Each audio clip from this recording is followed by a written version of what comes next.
Look at the ingredients on the back of your cereal box. Can you pronounce them? Probably not. That is because you are not eating food. You are eating edible industrial sludge designed in a laboratory. In the 1970s, the food industry discovered a dark formula.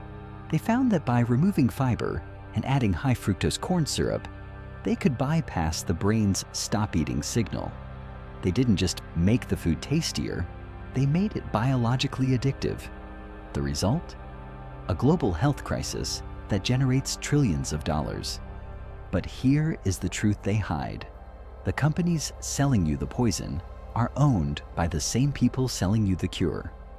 They need you sick, because a healthy patient is a lost customer. The cherry-picked lie, the 1970s turning point.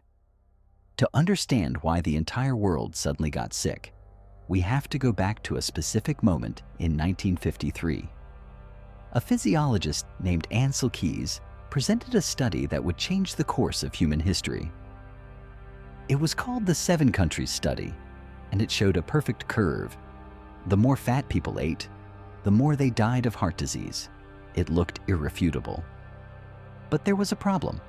Keys actually had data from 22 countries.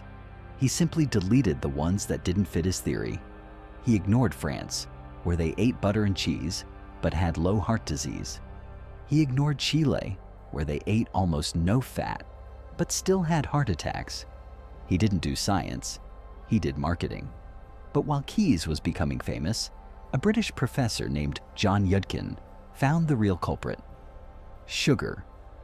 He published a book called Pure, White, and Deadly, proving that sugar, not fat, was destroying our livers and hearts. The food industry panicked. They knew they couldn't win on facts, so they used their checkbook. The Sugar Research Foundation secretly paid 3 Harvard scientists the equivalent of $50,000 to publish a review in the New England Journal of Medicine. The objective was simple: shift the blame to fat. They succeeded.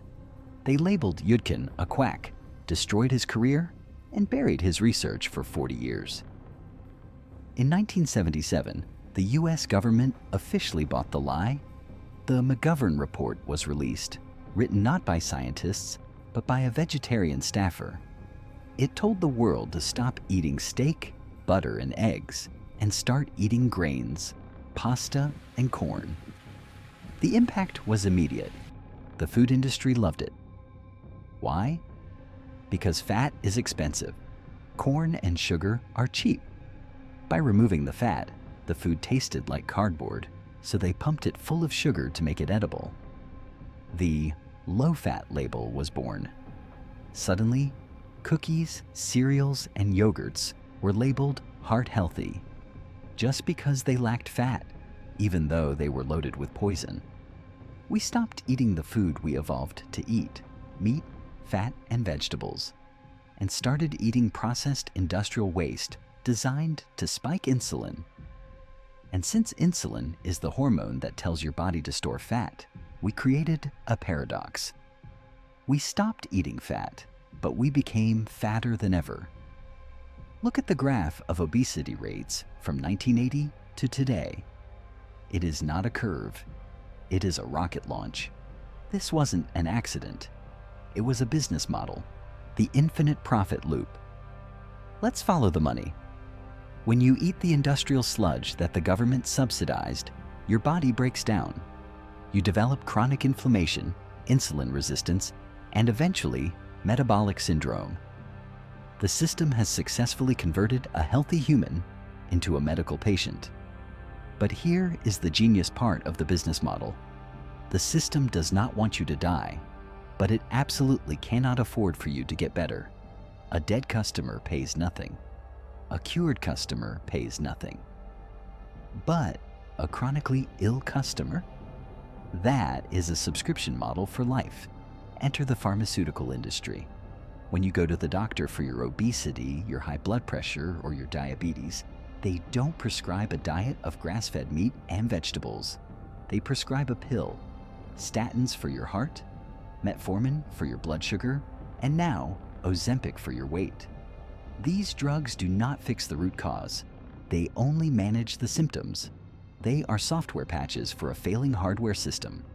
In 2023, the global pharmaceutical market was worth $1.6 trillion. The processed food market is worth over $2 trillion. But who actually collects this money? This is where the illusion of choice collapses. If you trace the ownership of the largest food companies in the world, Coca-Cola, PepsiCo, Nestlé, General Mills, and then trace the ownership of the largest pharmaceutical companies, Pfizer, Johnson & Johnson, Eli Lilly, you will end up at the exact same door. The top shareholders for both industries are the same massive asset management firms, BlackRock, Vanguard, and State Street. They own the company that produces the high fructose corn syrup that causes your diabetes, and they own the company that manufactures the insulin you need to survive it. They own the poison, and they own the treatment. You are not a citizen to them. You are a biological revenue stream. They have trapped you in an infinite loop of consumption and medication. The silent war, chemical castration. But the attack on your biology goes deeper than just sugar and insulin. If you look at the data, something terrifying is happening to the human population itself. Since the 1970s, testosterone levels in men have dropped by over 1% every single year. Sperm counts have plummeted by nearly 60% in the West. A 25-year-old man today has the hormone profile of a 60-year-old grandfather from 1950. We are literally witnessing the biological collapse of the male. Why is this happening? It is not an accident. It is environmental warfare. Look at the water. It is filled with forever chemicals like PFAS, pharmaceutical runoff, and birth control byproducts that municipal filters cannot remove. These are endocrine disruptors. They mimic estrogen in the male body. We are bathing in a toxic soup that is slowly chemically castrating the population. Then look at the food packaging. Everything you eat is wrapped in plastic. When you heat food in plastic, you're eating phthalates, chemicals that destroy your testosterone production.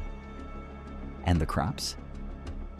They are sprayed with atrazine and glyphosate, herbicides known to feminize biological systems. The system knows this. The science is undeniable, but changing it would cost trillions. So instead of fixing the poison, they rebranded the symptoms. They tell you that being weak is inclusive. They tell you that chronic fatigue and depression are just chemical imbalances in your brain, not a natural reaction to a toxic environment. They celebrate the dad bod and normalize fragility. Why? Because weak men do not rebel. Weak men do not start businesses. Weak men do not question authority. Testosterone is not just a hormone for muscles. It is the hormone of drive, risk-taking, and independence. A high testosterone population is dangerous to a corrupt system. A low testosterone population is safe. They want you anxious, docile, and dependent on their pills to function. They are not just managing your health. They are engineering a society of compliant consumers who are too tired to fight back. The dopamine cage, mental control. But keeping you physically weak is only half the battle. To truly control a population, you must also imprison their minds. And the most effective prison ever created has no bars, no guards, and no walls. It is the glowing rectangle in your pocket. We are living in an age of hyperstimulation. The modern human brain is bombarded with more information in one day than our ancestors received in a lifetime. But it is not useful information. It is digital noise designed to trigger your dopamine receptors. TikTok, Instagram, pornography, Netflix. These are not entertainment. They are weapons of mass distraction.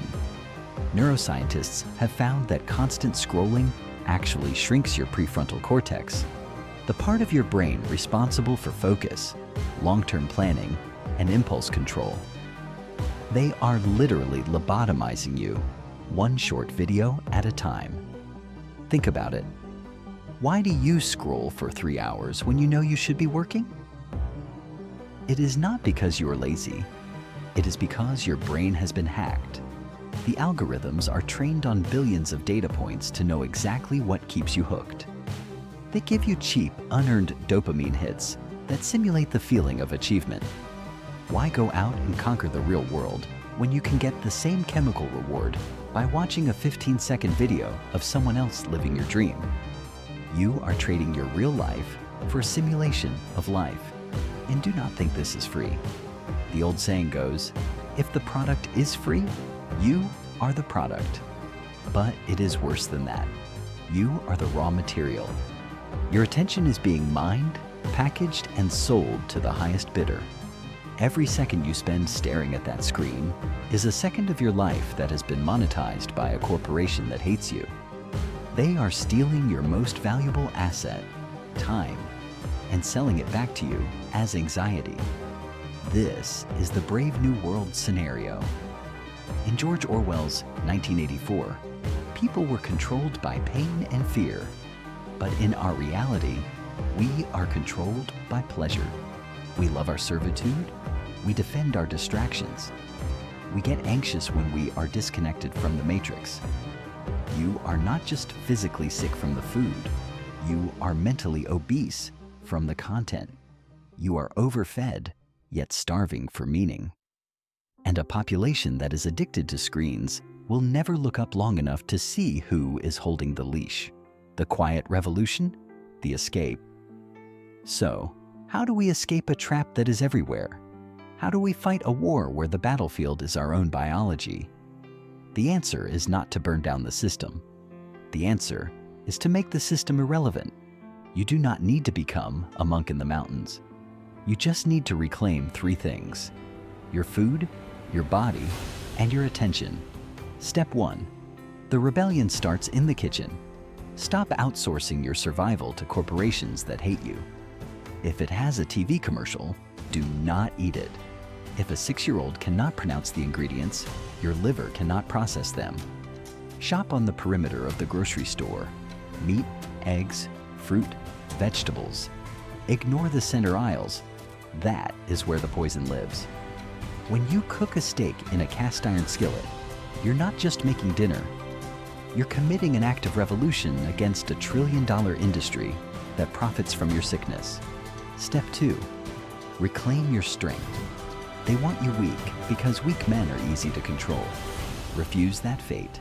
Lift heavy weights. Sprint. Get sunlight on your skin. Reject the dad bod normalization. When you build a strong body, you build a strong mind. You cannot be easily manipulated when you are physically formidable. Step 3. Unplug from the matrix. Delete the apps that are mining your dopamine. Relearn the art of silence. Boredom is not your enemy. It is the birthplace of creativity. Do not let a silicon chip dictate your mood. Look up from the screen and look at the world. This is the only war that matters. It is not left versus right. It is the human versus the machine. They have the money, the media, and the politicians. But we have something they can never buy: reality. The fog is lifting. You now see the strings. You know why you are tired. You know why you are anxious. And now you know how to fix it. So, put down the phone, pick up the weights, cook the food, and take your freedom back. This is BEO. And if you are ready to leave the simulation and join the resistance, make sure you are subscribed. We are just getting started.